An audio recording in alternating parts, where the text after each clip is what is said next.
Yo, what's up, guys? Happy Thursday. Thank you for coming over to the DFS 5-pack. Matt and Ryan here to talk a little NBA DFS. Hopefully, everybody's still with us today, and they didn't get stressed out and decide to quit DFS yesterday because shit got bananas yesterday. To quote the great Gwen Stefani, that was bananas, Bananas.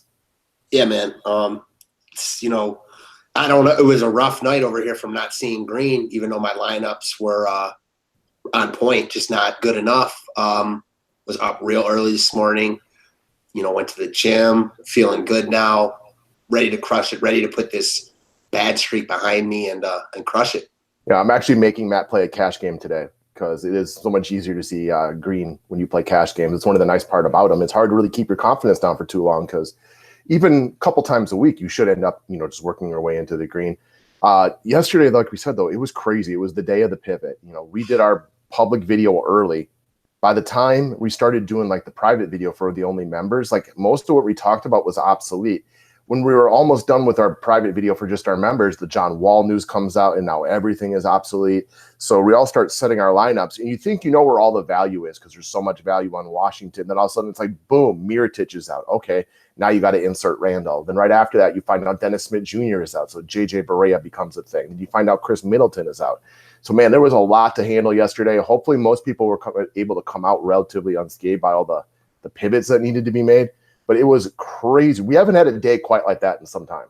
No, and last night was a day where like every little decision you made either really helped you or really hurt you. For me, there was two decisions I made that they don't look big on surface, but when you dig deeper, they're huge. So in one lineup, and I did a complete stack of the Hawks game, and it was awesome, but I used Giannis instead of Davis, and the difference there would have obviously been enough. Davis wasn't even that good. I saw one of our buddies used Kawhi instead, which was clearly the best move of the night. Yeah, Davis wasn't that good, but the 20-some point difference would have been enough. Yeah, for sure. So then in the other lineup, I liked Tristan Thompson a lot, and I still liked him. And we talk about a lot, sometimes you can get too much off plays that you really like when new info comes out. So I really liked Tristan Thompson. I really liked the pivot off Randall to Thompson in tournaments because Randall was going up against a really good defense against power forwards. And Thompson was really freaking good, 44. But Randall was just a little bit better. And that difference obviously would have been enough in that lineup. All right. It's tough to fade Randall when he's in there these days. You know what I mean? He's such a beast, but I get your points. All right, let's move along, guys. We could talk about yesterday all day, but we gotta move forward and talk about this 3-game slate. And it's not the sexiest of all slates. Before we get into it, though, guys, if you're new to the station, you want more DFS info, press that red button that says subscribe. And again, we said it the last few days. Thank you all for stepping up lately. All those thumbs up really help spread us around YouTube. So that's been big for us, and we do appreciate it. So that being said, oh, yeah, of course. And if you haven't followed the new official DFS 5-pack Twitter page, the link to the profile is down in the description section. Please do so. And anybody who wants the full show and the full write-up so that you get like the basic 5 like firm plays of the night, go sign up to be a member today. We would love to have you come join the family. And let's jump into today. So I was looking at Evan Turner already this morning, and then you told me McCollum might not play tonight, which just makes him another guy. He's the third ball handler on this team, for those of you guys who don't know that. And if McCollum's out, that just kind of increases his role with the team just a little bit. He already plays big minutes. He's extremely reliable and consistent. I expect about 20 to 28 out of him tonight. And this is such a good get-right spot for the Blazers to host these Phoenix Suns tonight. The only reason you don't like some of the Blazers guys is is it over early? I mean, we saw how bad Phoenix is the other night. And the Blazers, they're in a slide right now, but they're a pretty good team. I think 3 seed last year. They can play at home tonight, vent your frustration area. I look at Evan Turner as a whole-hum building block to get you about 20 to 28 points. Yeah, I completely agree. I think, regardless of whether McCollum plays, he's rock solid. If McCollum is out, it's the type of thing where the Suns give up fantasy points to everyone. They're going to try to push the pace, and while the Blazers slow it down a little bit, it's an increase for everyone on Portland's side because they're facing the Suns. And the Suns turn it over a buttload, so you get all those free steals.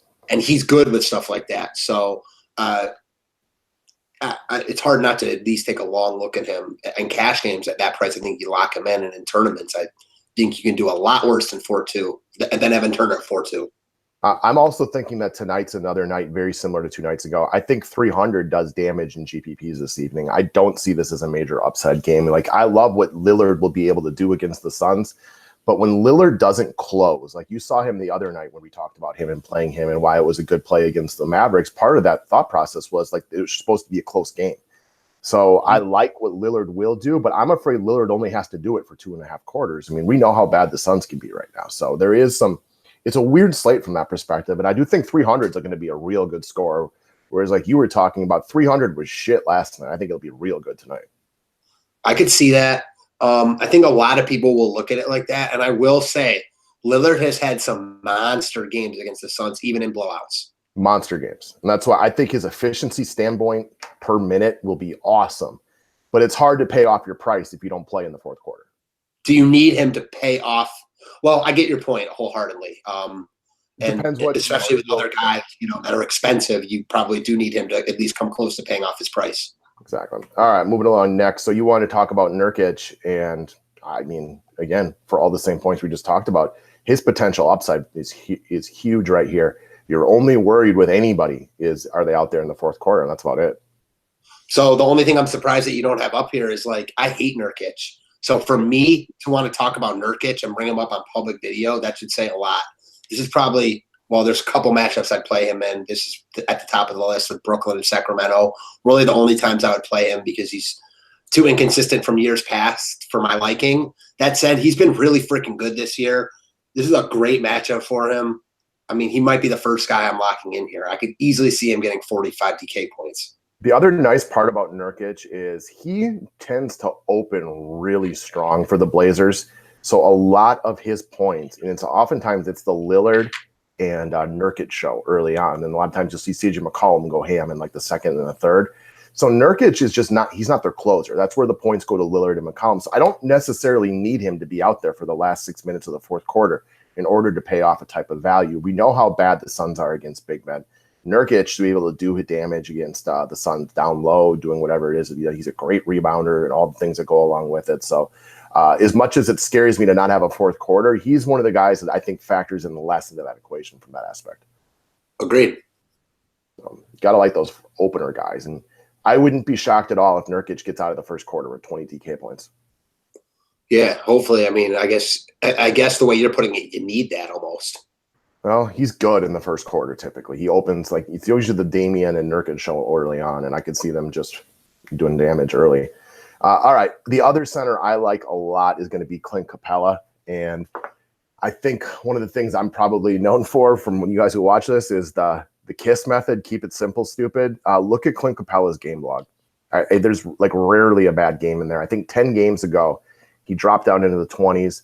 Other than that, it's like 36.5 or better in every single game. Lots of upside in there. This is the only game on the docket tonight that's projected to be close.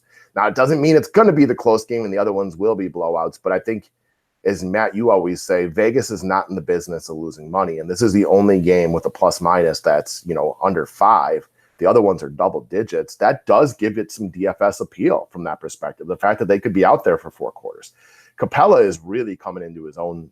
Every game I swear this guy gets better. They have a big 3 in Houston now with him and CP3 and Harden, and big men can get after the Jazz. I expect a close game, which is a big part of my desire to roster Capela. Yeah, it makes a ton of sense from all angles. There's no arguments here. He's fairly priced. He's been rock solid. What do you think his upside here is? 50, big men have crushed Utah also. Right? 50. He had a monster game against them at one point last year, and then he had a couple of less than stellar games from an overall perspective, but from a point per minute standpoint, they were fine. This year, there's no more kids' gloves with him. They're not playing him like 22 minutes some games. Dude is legitimately out there for 3 quarters of the game, every single game, unless it's a massive blowout. I expect a minimum of 34 here. I think 42 is very, very reasonable, and I wouldn't be shocked to see 48, 49. Okay, so you think his floor is 34?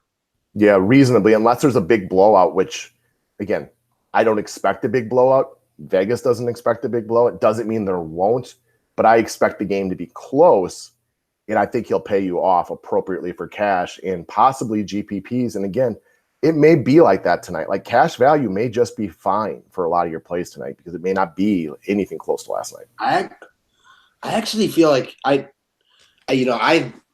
think his floor is rock solid here. I would be surprised if he dropped below like real close to 40 with how big men play against Utah. Because in looking at his game log, I know he has that 134 game against Dallas, but I think that game kind of got out of hand and their starters got rested late. And then in the Cleveland game where he dropped below 40, he only took 4 shots, which is just an aberration. Right. I mean, again, I try to be nice with the floor. I expect him closer to 40, if not higher than that. Yeah, I expect about 40, honestly. It's a solid play. I like this game too. I think this is a game where both teams kind of get up for it a little bit. The Jazz got embarrassed by the Rockets a good number of times last year. I believe the Jazz beat them earlier this year by a good number. So I think these teams, while it's not a rivalry, they respect one another, come to play tonight and give us at least a good game to watch. Agreed. All right. I'm sorry, Josh Jackson. Last game was not for real, but this is such a map play right here. Yeah. Unfortunately for me, you think he's going to be a little more popular than I first thought. I guess my thing is, go ahead. 3-game slate. I mean, everybody's kind of popular, right? Yes, this is true. But I feel like this game, I personally think there's more blowout concern in the Boston-New York game than in this game. So I like pieces more from this game than I do in that game. Obviously, both have huge spreads. Both could get out of hand quickly. To Josh Jackson's point, I know the matchup isn't as good as last time, but his role is the same. So this is a guy that everyone was hyping, everyone was touting in the industry that he was a lock for 30+, not just because of the matchup, but because of the role he was going to have. Well, he's going to be in the same role. And I get it, Portland's a lot better than Sacramento, but Phoenix just shit the bed last game. I expect them to play a lot harder here. Now, whether that's enough to win the game, it's not. They're not going to win in Portland. But do I think they're down 20 at the end of the first quarter? No, I do not. These are NBA players. You've got guys like Trevor Ariza. I think Josh Jackson is going to have the ball in his hands a lot, especially with Okobo not playing well. And I think his time might be running out personally. I think Jackson's a rock solid play here, and I like him a lot in tournaments because I don't expect him to be that high owned. I think he'll be between 30 and 60, close to 50. That's just my guess. I don't know how people are going to evaluate this one because there's just such few options. And I agree. I have very little desire to look at that Knicks-Boston game because I'm with you. I expect that one to get a little bit lopsided with the game in Boston. Doesn't mean it will, but that's the way I kind of see it. This game after the Knicks beat Boston, in Boston a couple weeks ago. Yeah, you expect Boston to exert their dominance right here. I expect Phoenix to play hard, for all the points you brought up. The problem is they can play hard and just don't have the bodies in order to compete with a Portland team that I feel like will take out a lot of aggression tonight. But either way, I expect Jackson to be a focal point of this team because they don't really have a lot of options but for him to be a focal point. Yeah, exactly. I mean, they got to see it precisely. I couldn't have said it any better. Without Warren and Booker, sort of two main ball handlers, two main shot takers for them, they're going to go somewhere, and he's the main candidate to get them. Right. And the other thing was, if you watch the opening part of that Sacramento-Phoenix game, yeah, Phoenix played terrible, but also some days the ball just doesn't drop. You can take 8 shots in a row that rim out, and it may sound like you're playing terrible, but if 3 or 4 of those drop, it's a whole different world. Yeah. And you hear we say this all the time, a million other people say it all the time, it's a make or miss league. And while they don't have great shot makers right now, you still have, these are capable NBA players. That's why they're in the NBA. The shot should go down more than that. I watched a lot of the Pistons Bucks last night because that's my team. And on both sides of it, so many shots were halfway down and just popped out. And that game became kind of ugly on both sides. And it just wrecks with the flow of it.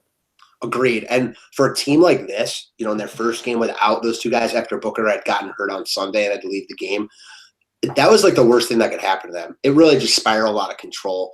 They didn't know what to do after Sacramento jumped out so big. And since Sacramento is they're kind of used to being the team that teams would do that to, they were loving being in that role and just put it on extra hard. And the other thing, they played even with Sacramento in quarters 2 and 3. It was an even game after. It was the first quarter was horrible.